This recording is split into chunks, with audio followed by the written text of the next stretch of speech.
Hello and welcome to Strictly Legal on WESN Content Capital. I am your host once again, Rondell, Donawa, attorney at law, and I am pleased to have you here with more of a lot of legal matters, legal issues affecting you, affecting us, about the law and you. Today I have a very special guest who is connecting with us via the web, and she is Senator the Honourable Renuka Sagramsingh-Sooklal, who is a minister in the Office of the Attorney General and Legal Affairs. Mrs. Sooklal, of course, is an attorney at law, having been in private practice prior to becoming in public office. She has debated, you'll have seen her very fiery presentations throughout her term in public life, and I am pleased to bring her on set, particularly with respect to recognizing women in leadership in the profession, as well as recognizing as is International Women's Month, I should say. So, Senator, the Honourable Sagramsingh-Sooklal, good morning. Good morning, Mr. Donawa. Good morning, Trinidad and Tobago. First, I want to express sincere gratitude to you for inviting me on your show. I indeed feel privileged and humbled by having this opportunity. I do want to also publicly apologize for not being able to physically come to your studio. Sometimes the nature of this office is that impromptu matters come up that required my physical presence in office. Of course, and that's totally fine. We love your background and everything looks great. So, Minister, how has it been since 2020 being in the most prestigious and highest office one of the highest offices of the land? How has the experience been as moving from private to public life?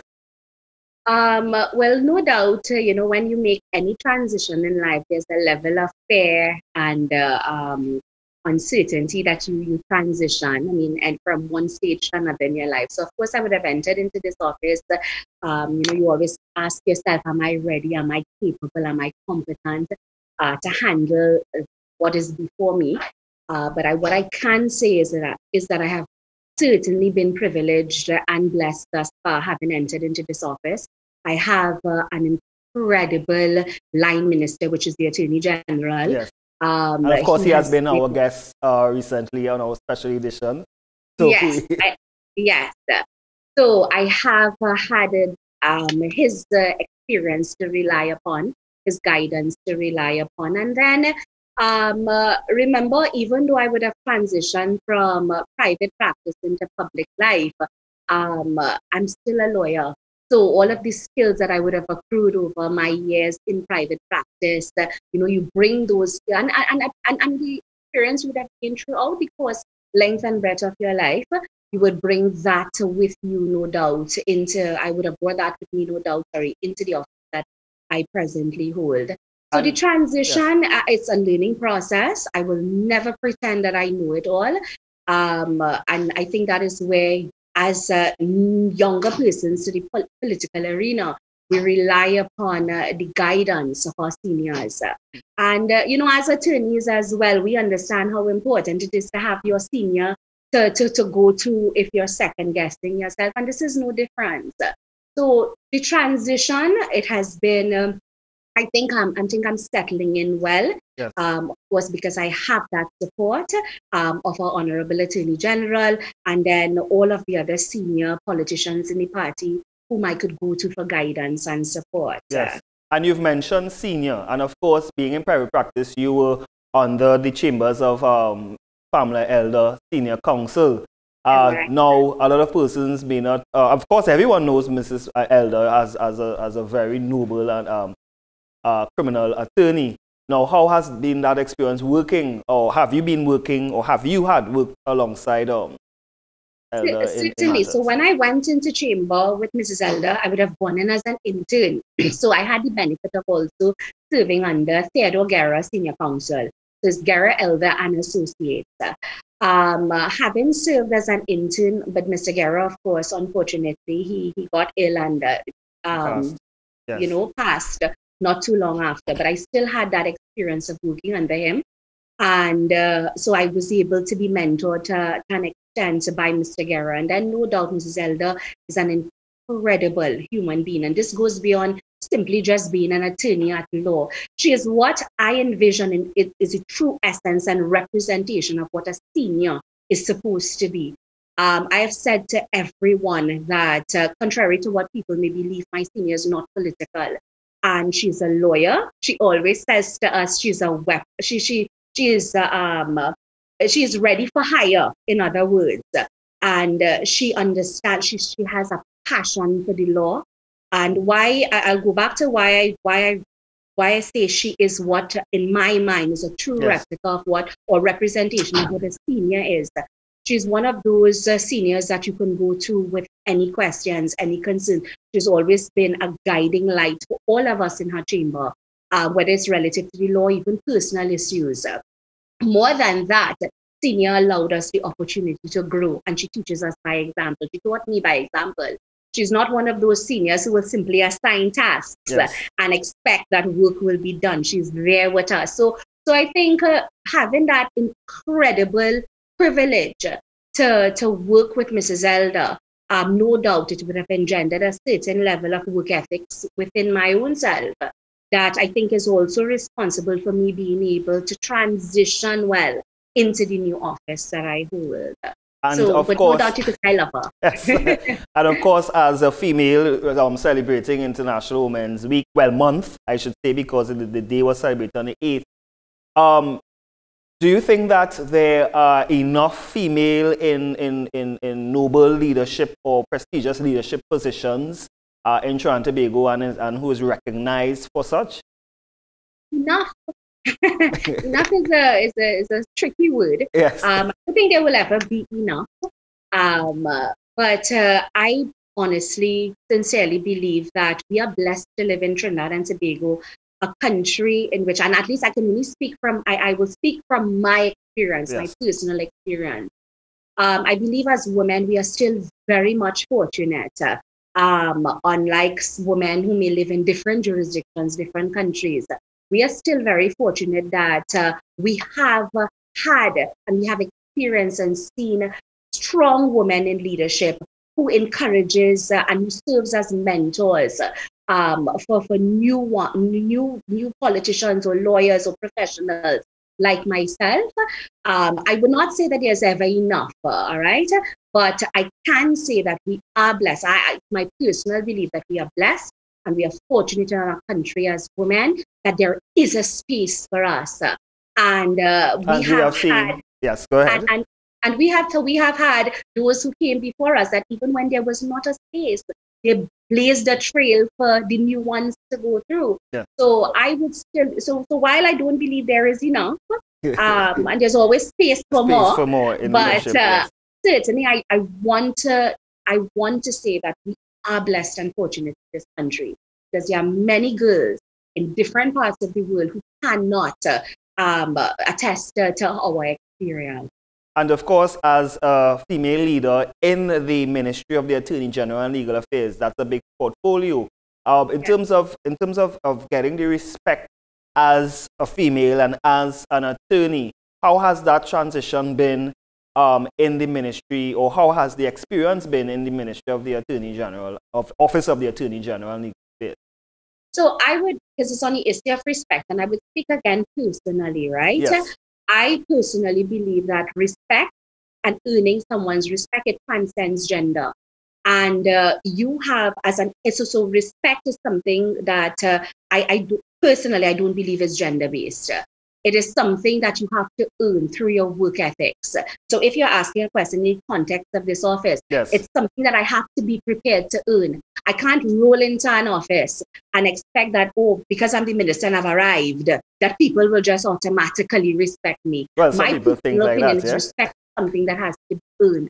The only way I could earn that respect of my peers, of my subordinates, is through my hard work, through my dedication, through bringing value to the organization I currently serve. And that, I believe, transcends gender. And whether you're a man, whether you're a woman, respect is something I sincerely believe has to be earned, not because I hold a portfolio. I expect that people will just automatically respect me. It's something in my mind that I know I have to be prepared to earn. Yes. And as long as, and I honestly believe as long as I do what I have to do, I continue to serve this country well. I continue to bring my best game every time. I believe eventually I will get the respect that I deserve. But I can say, yes. I have had an incredible experience thus far at AGLA. I mean, I started by talking about the Attorney General himself and allowing me the opportunity to flourish and allowing my voice to be heard, whether it's at a LRC meeting or a pre-LRC meeting or higher level meetings. So that in itself, it motivates me as a woman, you know, to know that I am earning my space and my respect in the office that I now hold. Now, the office that you hold, as I said, is Senator, well, the minister in the ministry of the Office of the Attorney General. Now, many people may want to know why a minister in the ministry. Can you just explain to the viewers and listeners exactly what is your portfolio within the ministry?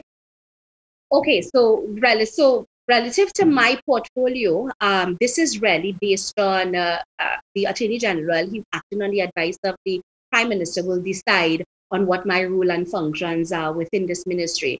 I can't speak for other ministers because I would not have been privy, you know, I would not know what would have transpired during their term of office.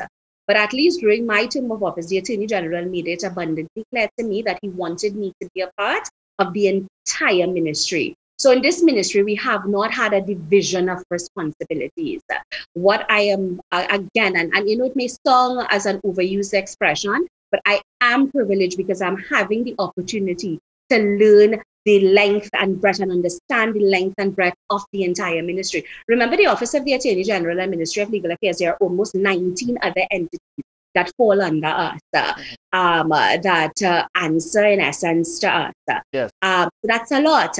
And and I honestly believe at this stage in my development, being a very new, very green minister, it is necessary for me to understand the hub and spoke of the operations of the entire ministry. And as of now, my response, there has not been any clear division of powers, for want of a better word. Yes. But I'm given the opportunity to really shadow the Attorney General. I've been given the opportunity to learn as much as I can about as many things as possible as it relates to the office that I now hold. And of course, there are projects that I'm passionate about. The Attorney General would always say, well, you know, feel free to run with those projects. You know, if there are other things, I'm not limited, and that I'm grateful for. And that is good, because as you said, you know, a lot of other ministries or other ministers in the ministry are not probably given that length or that scope that you are given, and that is commendable.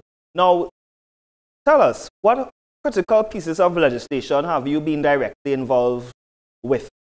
I mean, I know there are many, but what has been very close to your heart? Well, of course, I would have come into this ministry where we had to set a legislative agenda as per what was going to be our priority as a ministry. Of course, added to which we would have had a lot of social changes that exist in Trinidad that would have also affected the reshifting of our order of priority of legislation. And that is relative to, of course, what would have come out of the death of that young lady, Andrea Barrett. Mm-hmm. And so we have had over the past couple months, you know, the need and cries from the public as for what pieces of legislation and laws they want. So that being said, I would have come into this ministry, we would have had a legislative agenda. But remember, government is not static, it's very dynamic. Yes. And sometimes you have to readjust your position based on what is needed at that time. So, for example, the Evidence Act, which would have been, I mean, as a result of, well, I mean, it was always pending. Correct. But it would have so it's just a matter of readjusting our priority and understanding what is required at this stage. So as for critical pieces of legislation, as I said, I've been extremely privileged having been allowed to sit on the LRC, which is which is pretty much where we set our legislative agenda. And the LRC, just for persons who may not know, the LRC is what is the LRC? the responsibility of the LRC is where we sit with our policymakers and our drafters. That's the Law Review Commission. In the Office of the Attorney General, and our responsibility is to set that legislative agenda, from legislation, to deal with policy matters. So it's not. I mean, we go. And this is the law. This is the law reform. This is the Law Reform Commission. Sorry. Yes, that's what I meant. Yes. But I was just trying to get into what is the purpose and function of the LRC. But, what we would do, so it's really the Law Review Commission, and our responsibility is for reviewing the legislation that comes to us. Of course, our responsibility is to ensure that the pieces of legislation that we bring to the Parliament is good law.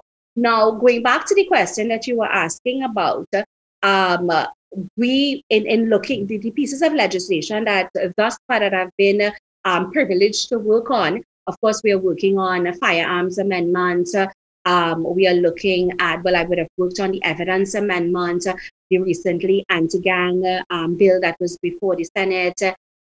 We would have had pieces of, not too long ago, we would have brought to the Parliament omnibus pieces of miscellaneous provision, miscellaneous legislation that sought to amend other parent laws, such as the FATCA laws as it relates to money laundering and those areas of law.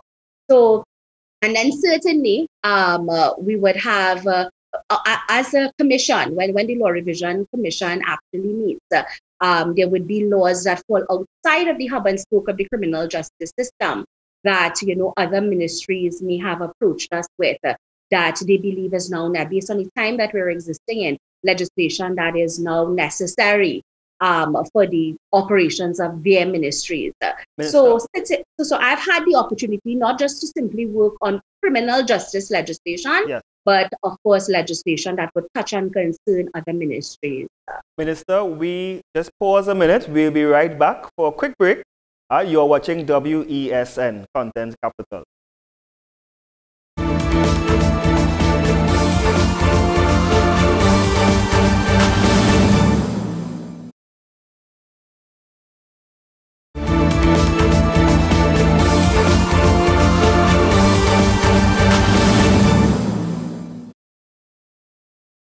And we're back. You are watching Strictly Legal, and I have with me via the web the Honourable Senator, the Honourable Renuka Sagramsingh-Sooklal, who is the Minister in the Office of the Attorney General and Legal Affairs.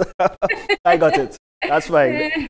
So, Minister, we were speaking about pieces of legislation prior, and what I want to touch on particularly was the latest piece of legislation that was passed in the Senate with the majority, and of course you were very instrumental in terms of your very passionate debate in the Senate about this piece of legislation. Could you just tell the public what is anti-gang legislation? And before we go there, we would have had that piece of legislation in 2018. Now tell us why we have reintroduced it. Okay, well, first to begin with, remember, because of the sunset clause that existed in the 2018 piece of legislation, could you explain the sunset clause for the layman? Okay, so the sunset clause, well, it's actually stated, the sunset clause for the layman, it's really it's really the lifespan of a particular bill or an act of parliament. So it's where a parliament agrees that a piece of legislation would continue to exist or persist for a specific period of time. And what would have happened in 2018 is that that 2018 would have been the expiration of the lifespan of the Anti-Gang Act.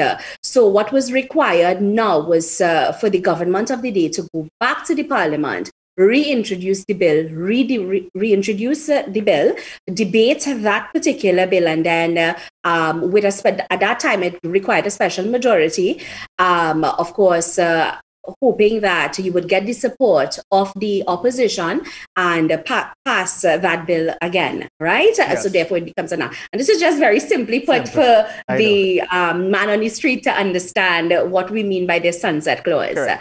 So in 2018, we would have had the reintroduction of the said bill into the Parliament, and it was actually passed in 2018. In 2018, I would tell you something very personal. My father, and I think I spoke about it in the Parliament, and my father was the senior superintendent at the time in charge of the Northeastern Division. And there was a gang-related killing of a young man, a 14-year-old child. His name was Joshua Andrews. Now, Joshua Andrews, where Joshua Andrews was killed, I believe was in Trumaka. But that area didn't fall under my father's division. But the school in which Joshua Andrews attended fell within Daddy's division. And being in charge of the Northeastern Division, he saw it was prudent to go to the school and meet with those children, meet with the teachers of the school. Why I'm bringing up this is because it was actually after leaving the school, the media would have approached my father and he would have advocated for the anti-gang legislation. Yes. And he would have said to the public that he believed, because he would have just experienced the mayhem he saw in that school with children and how emotionally affected they were by the death of their peer, he would have advocated publicly for the reintroduction of the anti-gang legislation. Fast forward to the bill. Correct. And speaking as a police officer, being on the ground, understanding that the role that this legislation could play in dismantling gangs. And it was after that cry by my father, or that public plea by my father, the Hansard actually reflects that when the bill was reintroduced into the Parliament, several ministers at the time debating the bill made a reference to the police and to Daddy's, my father's plea to the public and to the lawmakers to reconsider the introduction of the anti-gang. So I think because I would have experienced and seen my father and how this would have affected him, that probably contributed significantly to the passion I brought to this bill, because I will never ever forget. My father's a police all his life, and that day, after having to deal with those young ones at the school in which Joshua Andrews attended, my father said to me, he said, and I said it in the Parliament, he said, "You ever heard somebody crying from their belly? He said, "That's what I experienced with these children." And I think only when we experience that as legislators and parliamentarians, sometimes we understand that we have to see past politics and we have to bring laws that could truly affect and impact positively on the lives of our citizenry. So, I came into the anti-gang with already experiencing that 2018, having that experience with my father in 2018, and understanding the necessity of bringing this piece of legislation to the Parliament. Mr. Donawa, if I might use the opportunity, I remember, and I told Mr. Rambarat that if the public is to go back to Minister Rambarat's presentation in the Senate, to me it was a very poor raising presentation, because he made certain points outside of the scope of law. He said that there is no way to make gangs pretty, or there's no way to make a gang look pretty. Yes, and in essence, he said that we have to remember as a population, with gangs will come firearms, will come murders, will come attempted murders, will come drugs, will come corruption. And if we are able as a parliament, as a responsible parliament, to break the back of gangs, in essence, what we are doing is destabilizing crime and criminal activity in this country. Minister? And in essence, that is what this bill is. Yes. Minister, listen, we can go on and on and on, because, this is a crucial piece of legislation that is continuing in the House. However, we are out of time, and I'm afraid we may have to be back at some point. But I do want to thank you on behalf of WESN for committing yourself to this interview. And we experienced a lot, and please, congratulations, and continue doing the great work. Thank you very much. Thank you. You have been watching Strictly Legal on WESN. Sorry, we are out of time, and we'll see you back for another episode. Thank you.